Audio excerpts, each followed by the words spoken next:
During their lives, animals spend tons of time taking care of their personal appearance. They scratch, lick, powder themselves, or comb their feathers, and take baths for hours every day. This personal hygiene not only prevents illnesses and parasites, it also helps them to defend themselves, to hide, or to heighten certain smells. It can even establish incredible frameworks for relationships, sometimes creating lifelong friends.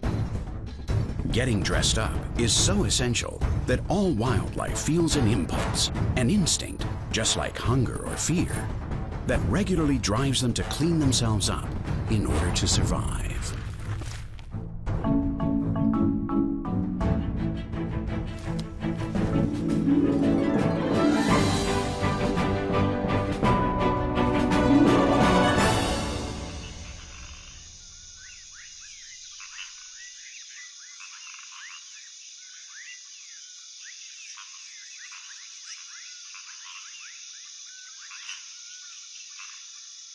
Many people are disgusted by snakes, which is completely ridiculous. Snakes are always clean, to the point that we could even say their skin is polished. What's more, they don't have any fur or feathers that could hide any dirt or grime. It's logical enough to be afraid of snakes, since a few are poisonous, even very poisonous. Like this pit viper from Uruguay, whose bite is potentially lethal. Nonetheless, it's not logical to feel disgusted by it. This snake is in the middle of the shedding process. That is, it's changing its old skin for a new one. Unlike ours, snake skins don't have pores, not even sweat glands, so they can't release any sort of bodily fluids like others can. Their skin doesn't have any microperforations in it, but rather is a sort of one-piece sheath. The disadvantage is that it doesn't grow along with the animal, so the animal has to change its skin as it gets bigger. And snakes never stop growing for as long as they live.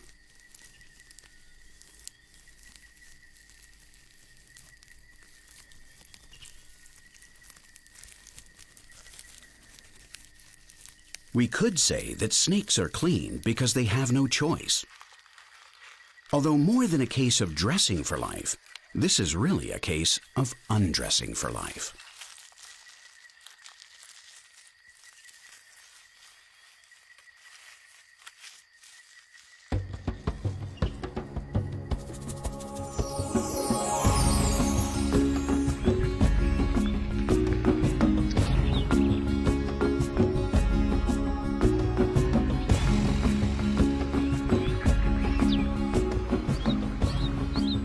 Keeping feathers immaculate is absolute madness.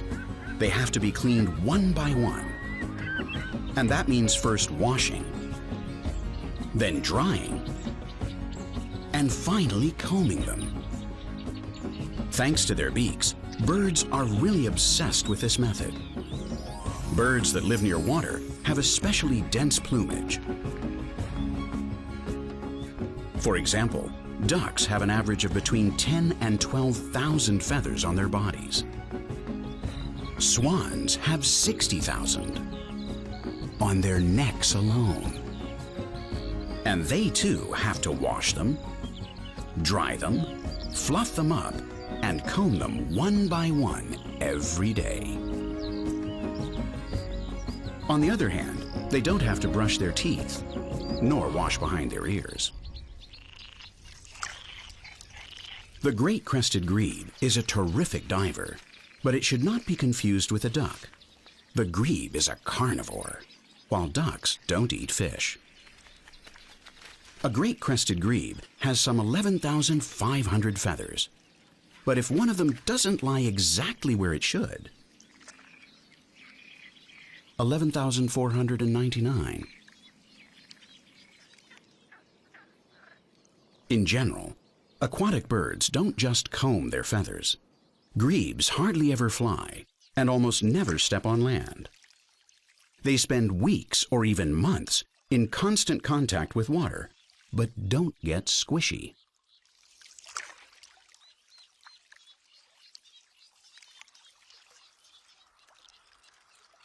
Their skin doesn't get wrinkled. What's more, it's completely dry, despite the fact that they're continually diving underwater. Their covering of feathers is marvelously waterproof. Grebes have some special glands near the cloaca that produce oils and water-repellent waxes. They use their beaks to spread these substances all over their bodies, especially between the feathers on their bellies.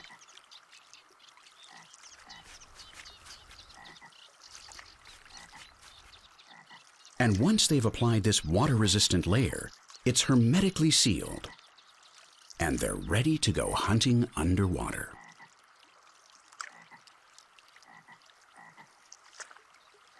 Because the great crested grebe's diet consists entirely of fish.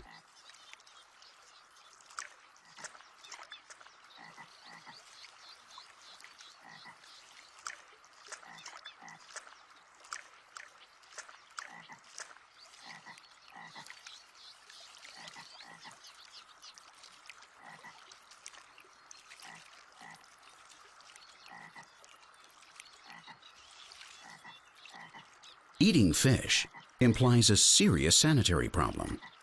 How do you get rid of the mucus that covers their scales? Because you can't wash that stuff off with water alone.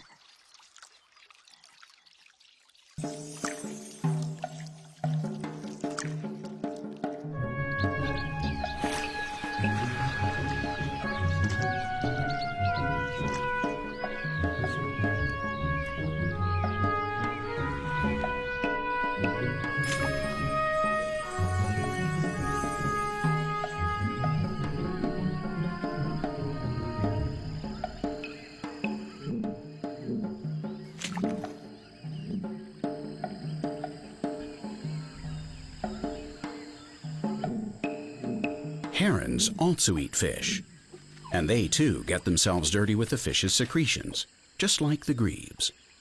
But these birds have developed a special cleansing agent specifically designed for fish slime.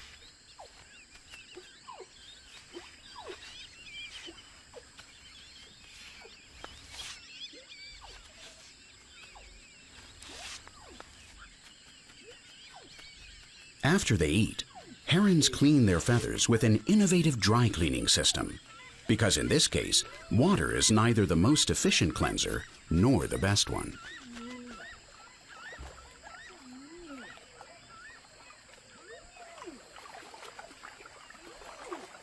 It may seem paradoxical that the wading birds that live in swampy ecosystems like the Brazilian marshlands don't always just turn to fresh water to bathe in.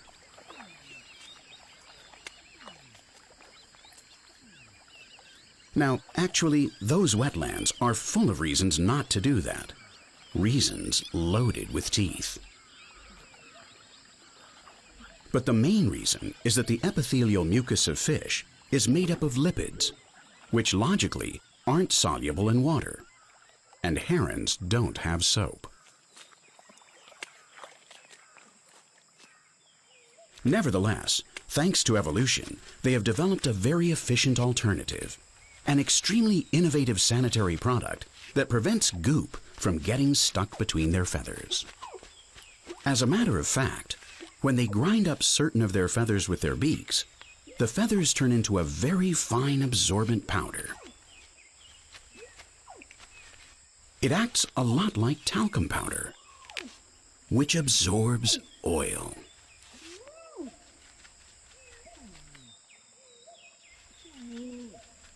To dust their necks with it, which is the area most likely to get dirty with bits of food, the herons use the long toes on their feet like a comb.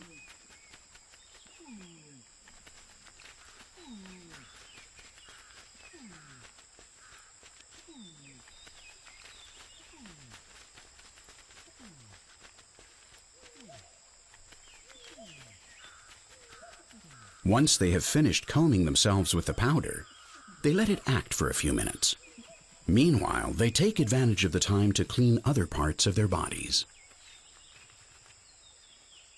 When the powder is completely dry and has absorbed all the lipids, the herons get rid of it by energetically shaking their feathers with those combs, thus removing every bit of greasy fat from among their feathers.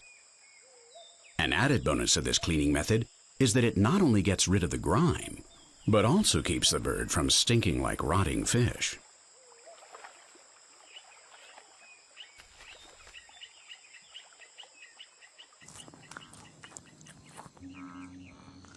Dry blood, as it decomposes with heat, can end up smelling as bad as rotten bits of fish.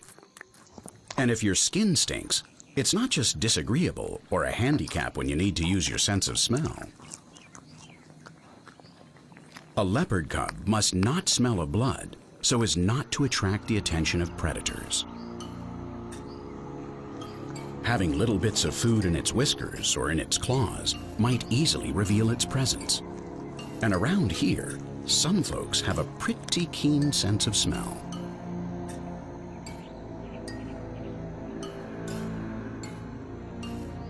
Licking yourself with your tongue while you eat is fairly useful, but it's not enough.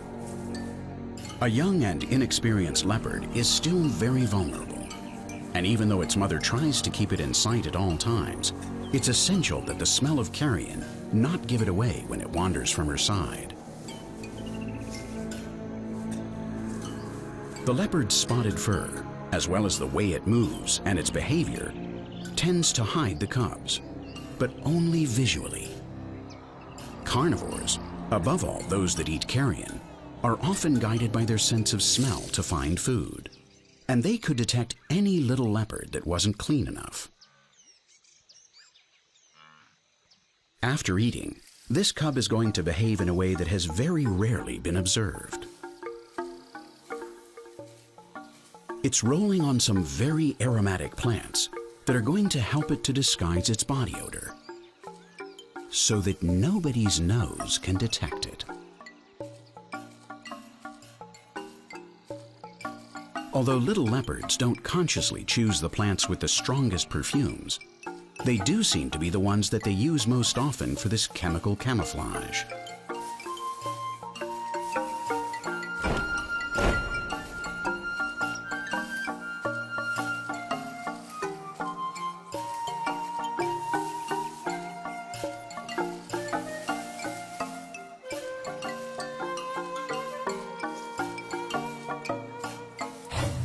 Spotting it among the vegetation is harder and harder, except from above.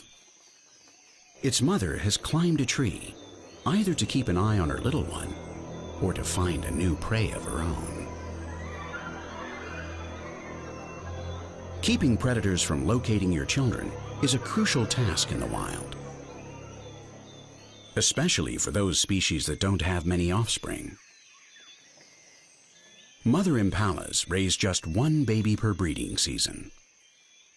They've invested a lot of time and energy in each one of these youngsters, so they're very valuable. They need a lot of attention, and apparently all their affection in the form of kisses.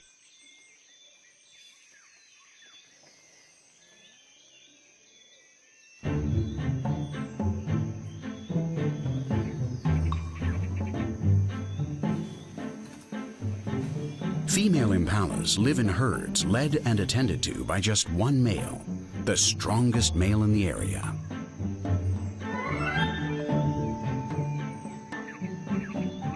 All the offspring are born more or less at the same time of year, and that's why they're so similar in size. Which, when you add to that they are all half-brothers and sisters from the same father, makes it a little difficult to tell one kid from another. And it turns out that it is indispensable that each mother recognize her own child, because mother impalas refuse to suckle any fawn except their own. It's nothing personal, it's just something that's in their genes.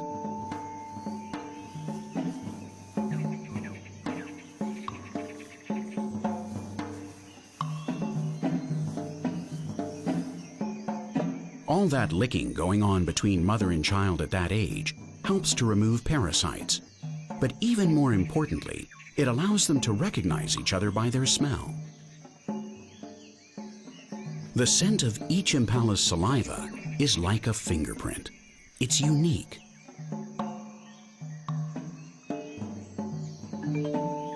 This healthy habit goes well beyond mere personal hygiene.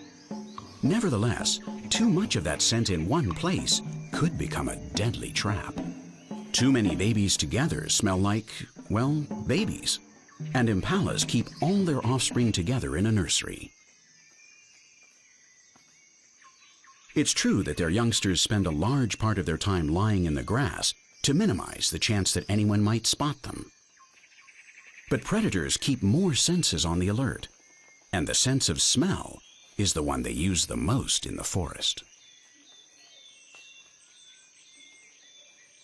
Here, however, it doesn't smell like anything. The saliva of impalas has a rare quality. It works like a deodorant and doesn't smell like anything to anyone who isn't an impala. Their saliva allows the fawns and their mothers to recognize each other, and yet to still go undetected by leopards. Although it's not perfect, their lotion doesn't work as a mosquito repellent.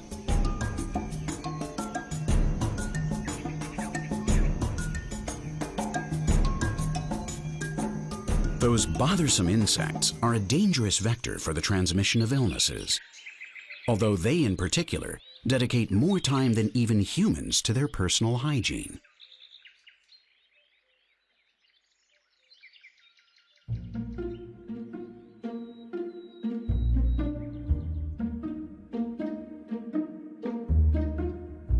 Their legs are usually covered with a series of thick and fine hairs or sharp protuberances.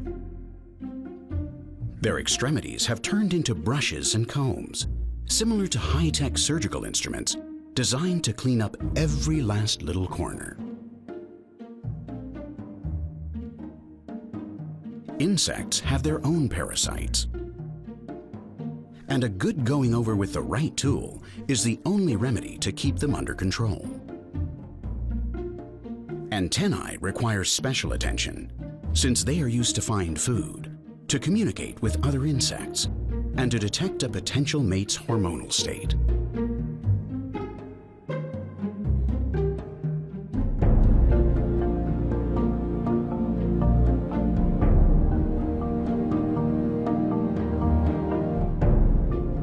Keeping all one's weapons and defenses in perfect working order is fundamental both to hunting and to avoid being hunted.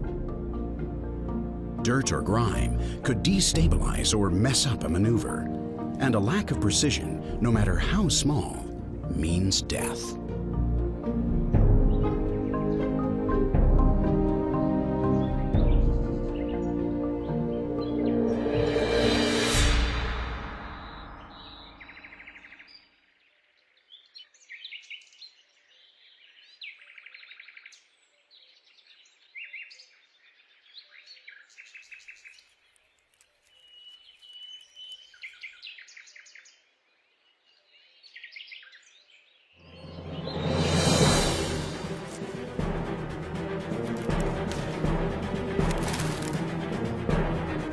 The praying mantis was holding all the winning cards. And it wasn't just a question of cleanliness.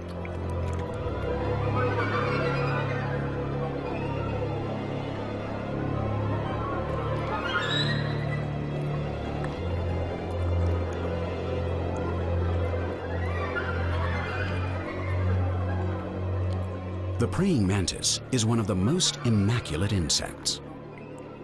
After eating, when it finds itself in a place it likes, if it feels absolutely safe and calm, and the air is still, and the temperature is just right, it starts to clean itself, very meticulously, licking itself.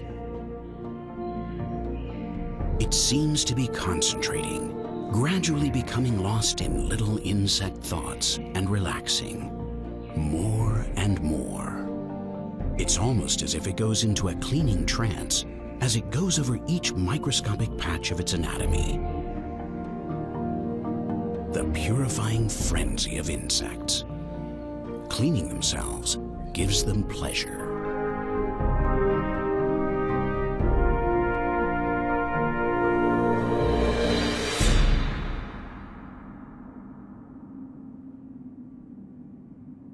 Although insects are actually very clean, it's not a good idea to let them live on you. Lice, bedbugs, fleas, flies, and mosquitoes, however, have specialized in colonizing the hair of mammals. They lay their eggs on us and feed on our blood. Fly-swatting tails are one of the most efficient strategies to fight them off, and that's why almost all mammals have one. The truth is that those lashes of the whip, or twitches of the skin, provide instant but not lasting relief. Some bugs are killed. Many more are scared off. But in order for it to be moderately effective, you have to move your tail constantly and tirelessly. And frankly, that's no way to live.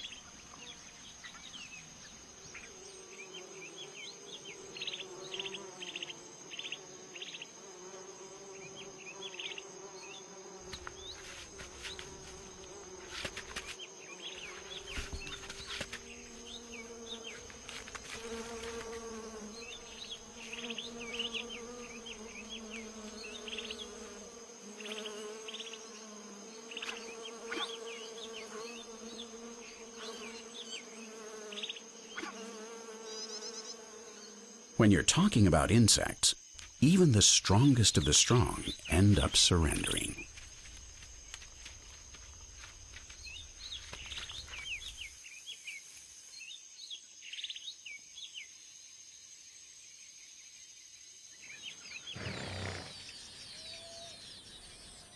Zebras not only have fly swatters, but their stripes are also one of the most ingenious anti-parasite systems.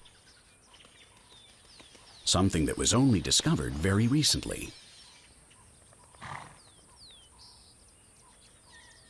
Zoologists had been arguing about the purpose of the zebra's stripes for centuries. One hypothesis says that the zebra's barcodes make it difficult for predators to distinguish where each individual zebra begins and ends. Another one contends that the alternating black and white stripes are a way to reduce the zebra's body temperature by producing microcurrents of air between one stripe and the next. All that is true and has been scientifically proven. Above all, the theory about temperature control. Since the white stripes are cooler than the black ones, the air moves from one to the other, generating a cooling little breeze. But it also appears that these stripes don't reflect horizontally polarized light as a completely dark-colored horse would. And what attracts horseflies, especially horseflies, what identifies their target, is the type of polarized light that bounces off dark brown or black colors. Zebras, thanks to their white stripes, don't attract this kind of blood-sucking fly. The design of their stripes is also a revolutionary sanitary system. And on top of it all, it looks pretty sharp. The dik-dik is dun-colored. If it were white, it wouldn't attract so many flies. But then it would attract lions. There are times when no system against insects works.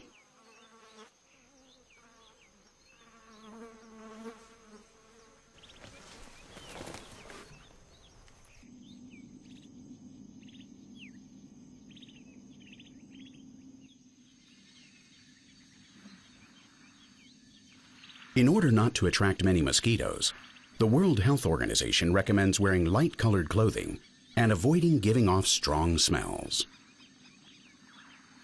But African buffaloes wear dark coats and smell so strong you can almost cut the odor with a knife.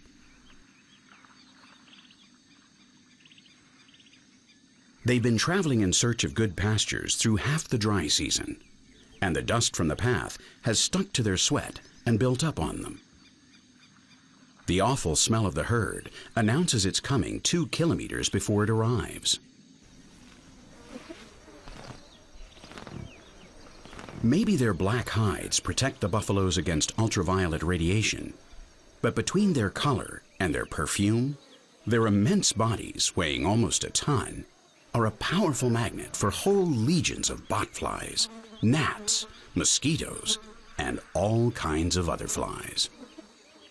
The only chance they ever have to dodge just for a little while that unbearably buggy company that never leaves them is when they run across ponds or muddy pools.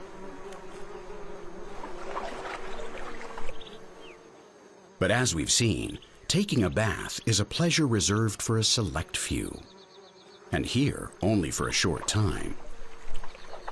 Underneath the surface of the water, hidden dangers may be lurking, and they needn't necessarily be crocodiles either. The multitude of aquatic parasites and infectious microorganisms to be found there can be much worse, and this is hot, stagnant water. The least you could get here is a monumental case of typhus.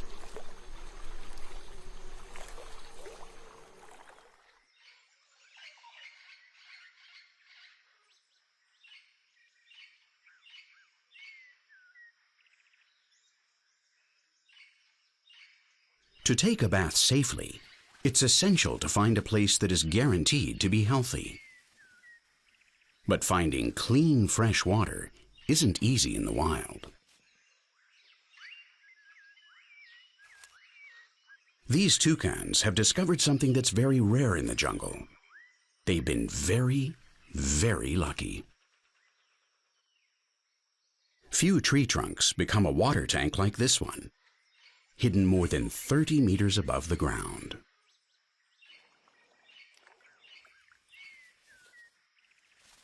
Cleaning yourself with water is delightful, especially if there are no crocodiles around and the water is still pristine, although other complications are still possible.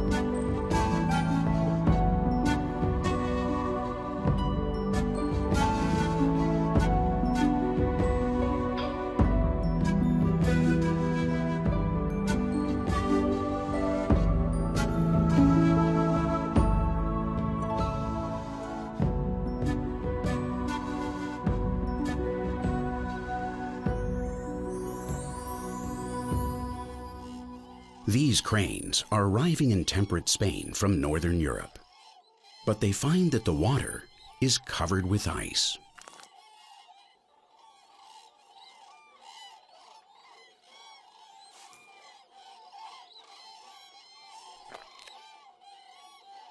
They've traveled thousands of kilometers in search of a warmer climate, but winter is winter, even in sunny Spain. Although the ice isn't very thick, it would have to be several centimeters thick to resist the crane's deep desire for a bath.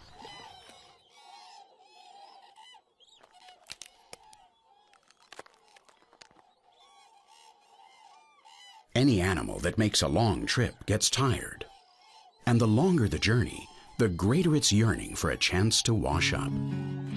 And if it makes the trip on its own, that is, thanks to the strength of its own muscles, then the need for a good scrubbing increases exponentially.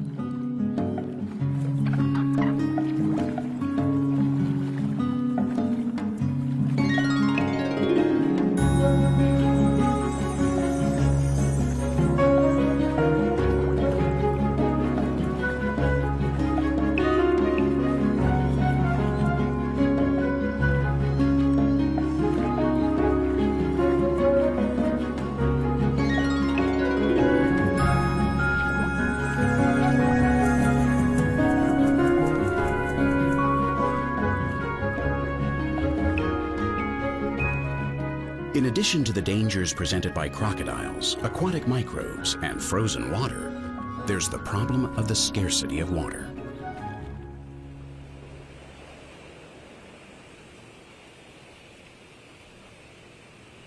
That's why dry cleaning has a lot of devotees.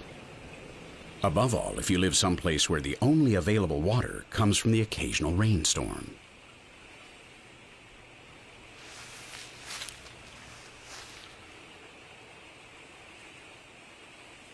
This odd form of personal hygiene, which looks more like getting dirty than cleaning up, has the same aim as the heron's talcum powder. It's cruder and more primitive, but just as effective.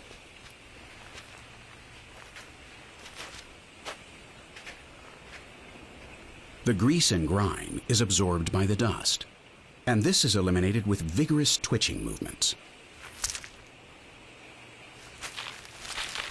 What's more, dust baths are also good for getting rid of parasites. They turn out to be the best remedy against bird lice.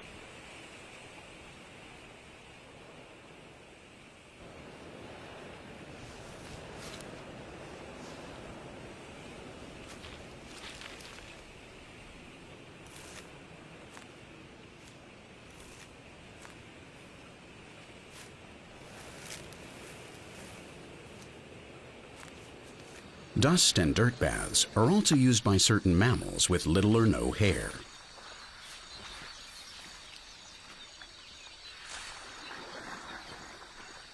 Although it may not look like it, the skin of an elephant is very delicate. Its epidermis is very thick and extremely wrinkled. Actually, more than wrinkles, what it has are deep crevices, the perfect place for parasites of all kinds, both animals and fungi. Elephants do have a few thick scattered hairs, but we could pretty much consider them to be absolute baldies. Elephants, more than skin, have a problem, and that's why they use their great intelligence and all their evolutionary abilities to take care of it.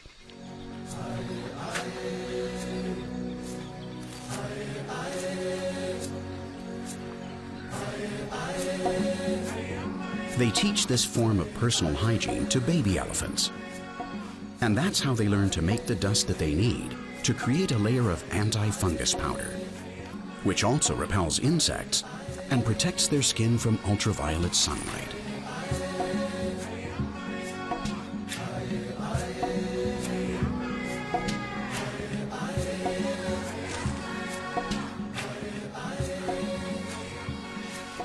This must also stimulate the production of tears.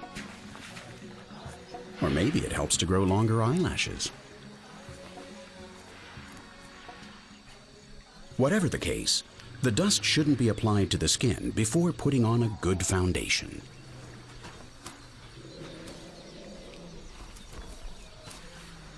Mud is that base layer.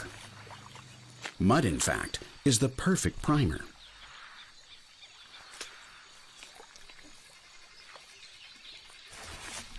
Wrapping yourself up in a protective crust several millimeters thick is a very effective defense against the blood-sucking mouths of insects. Thanks to this inert covering, the buggy little vampires can't reach the capillaries. This muck also feels refreshing and holds the water in, moisturizing the skin when the rays of sunlight are cracking everything else. And although mud may seem quite the opposite, it has antiseptic properties. Covering wounds with mud is very beneficial, actually, because it keeps them from getting infected.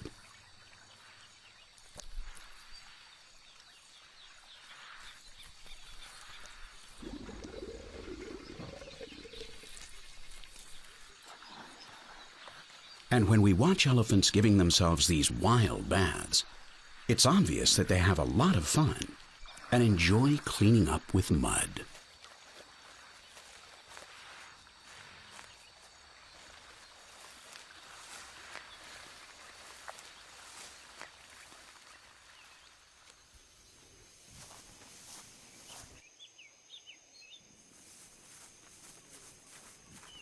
In the busy life of a belligerent warthog, flopping down to rest for a while in a mud puddle is a genuine treat. They really know how to relax. Although a lion could always drop in on the spur of the moment.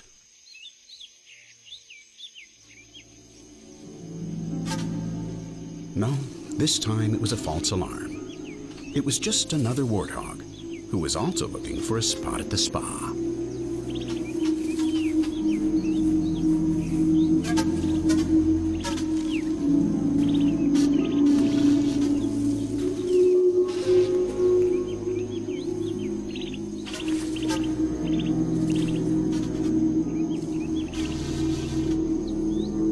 As they are a very territorial species, when two males run into each other, they often turn hostile. But here, everyone appreciates a bit of peace and quiet. And they may even act like friends, like buddies.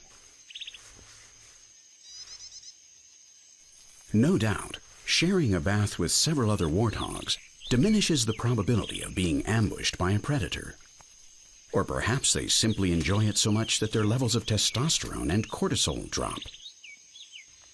Although warthogs have a little more hair than elephants, they don't exactly sport a thick head of hair. And that's why they need the mud. And since they also lack long legs to scratch themselves with, they use a tree for that.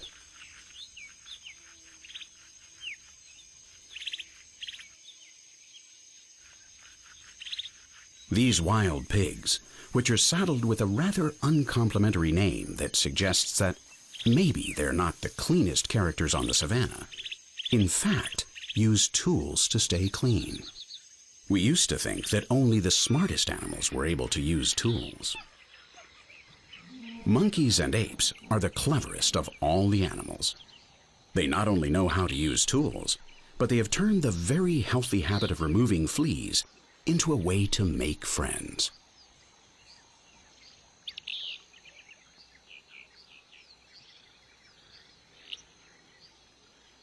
One of the things that monkeys, apes, and people have in common is that we all have parasites in our hair. Above all, lice and fleas. And we're a lot alike in many other things. In our hands, our fingernails, in how we scratch ourselves, even in how hard it is for us to reach that spot in the middle of our backs. That's why we also share a code of conduct among friends. You get my back, and I'll get yours.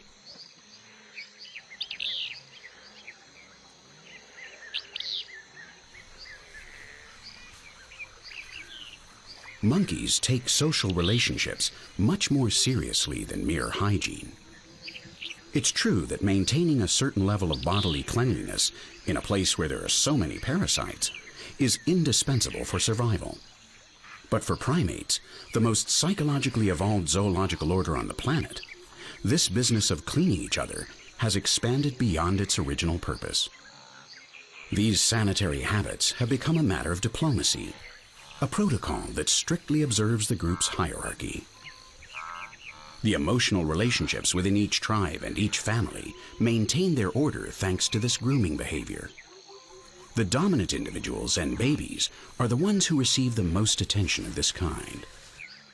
If someone were to try to jump above their established rank, violence would ensue, and the one who broke the norms would end up grooming his superior to calm the waters, thereby demonstrating his submission and his acceptance of his place in the pecking order. Personal hygiene protects the health of each individual, but among simians, hygiene has become a form of communication, of relating to one another, and to obtain pleasure. That's how our concept of society began to take shape.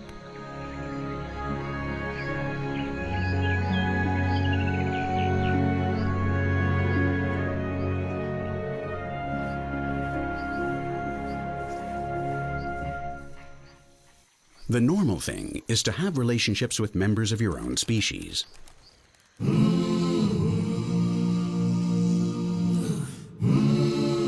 But sometimes in nature, a friendship emerges between animals as different as a bird and a giraffe. If we ever establish contact with aliens someday, it would be a good idea to kick things off by grooming them. These birds have specialized in offering their cleaning services in exchange for being allowed to eat in peace the parasites that torment their hosts. Oxpeckers feed exclusively on the insects that live on the skins of large mammals. A buffalo can only use mud or its tail to repel its parasites. And let's be honest, there are parts of the body where it would be quite disagreeable to wear a layer of dry dirt.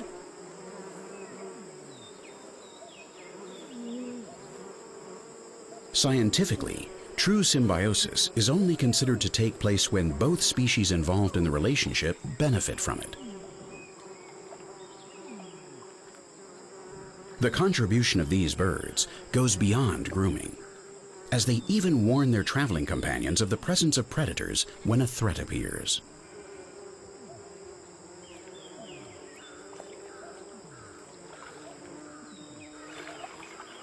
There are few cases of symbiosis like this, and the symbiosis between hippopotamuses and oxpeckers goes even further.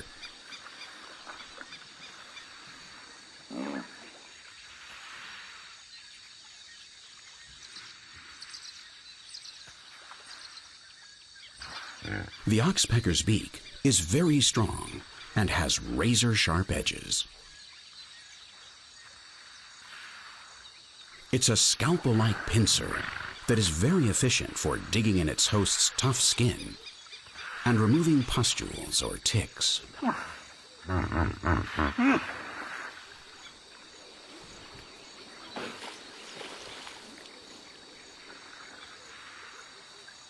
This kind of grooming is so highly valued by their enormous hosts that they even reward the oxpeckers by allowing them to make small wounds in their skin to the point of bleeding. The fresh red blood attracts flies and other insects, which the oxpeckers can then catch easily and abundantly.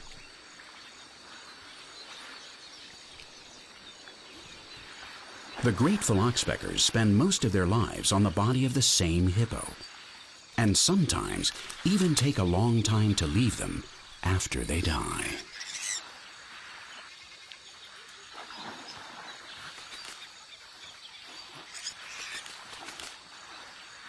They say that oxpeckers even dare to clean the teeth of crocodiles. These big reptiles actually have pretty clean teeth. However, the cleanser isn't a bird, but the sun. Taking a sunbath for your teeth or your skin is also a kind of grooming. The strong rays of ultraviolet sunlight kill both bacteria and fungi.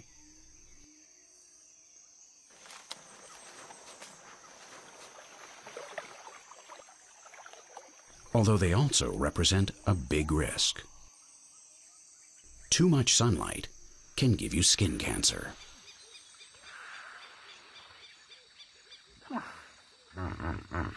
The hippopotamus's huge back is very exposed to the sun, but it doesn't have scales like its reptilian neighbors, so it needs some very effective sunscreen.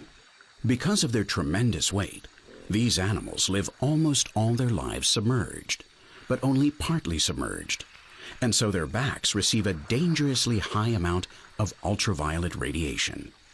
To keep from developing melanomas, hippopotamuses secrete a protective lotion that contains two terrific sunblocking pigments.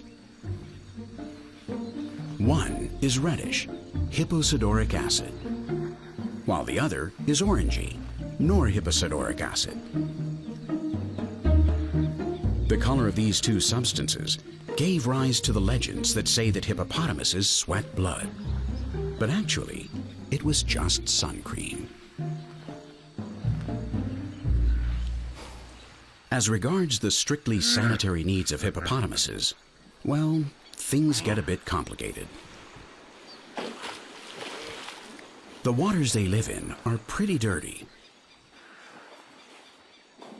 Hipposudoric acid has powerful antimicrobial properties, and that protects their skin from pseudomonas and other bacteria. But the water is really, really dirty. And worst of all, It's the hippopotamus's own fault. If they can avoid it, hippopotamuses don't get out of the water to eat nor to poop. And they are really big eaters, as you can see from their svelte figures. So they also soil everything an incredible amount.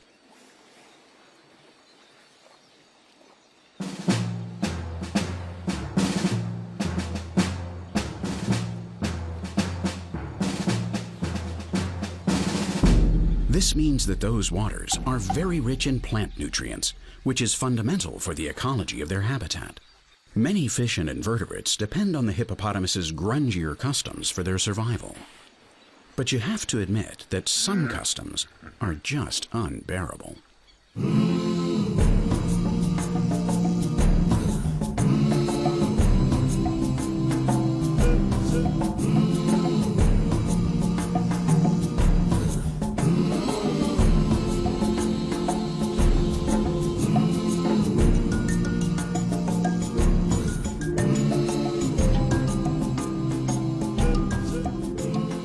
With the sole exception of one species, no other living being on the face of the earth needs to use toilet paper after going to the bathroom.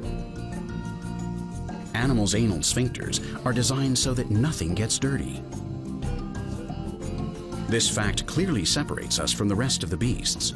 And what's more, it's a perfect example of how much more efficient it is not to get things dirty in the first place than to have to clean up afterwards.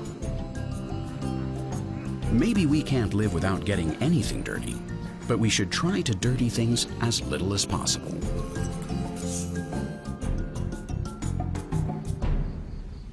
Nature is very well conceived.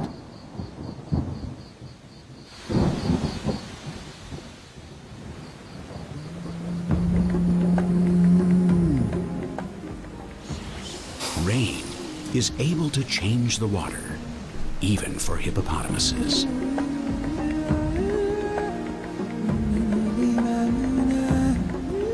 In some parts of the world, it rains a lot, almost every day.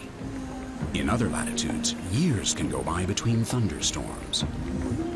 Sometimes the water falls in a downpour. Other times, it's just a light shower. It can rain in 1,000 different ways.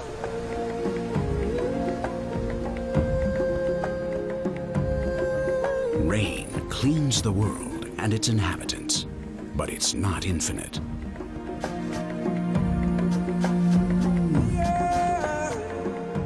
Water will be the most sacred natural treasure of future civilizations, which will be judged by how clean they keep their environment.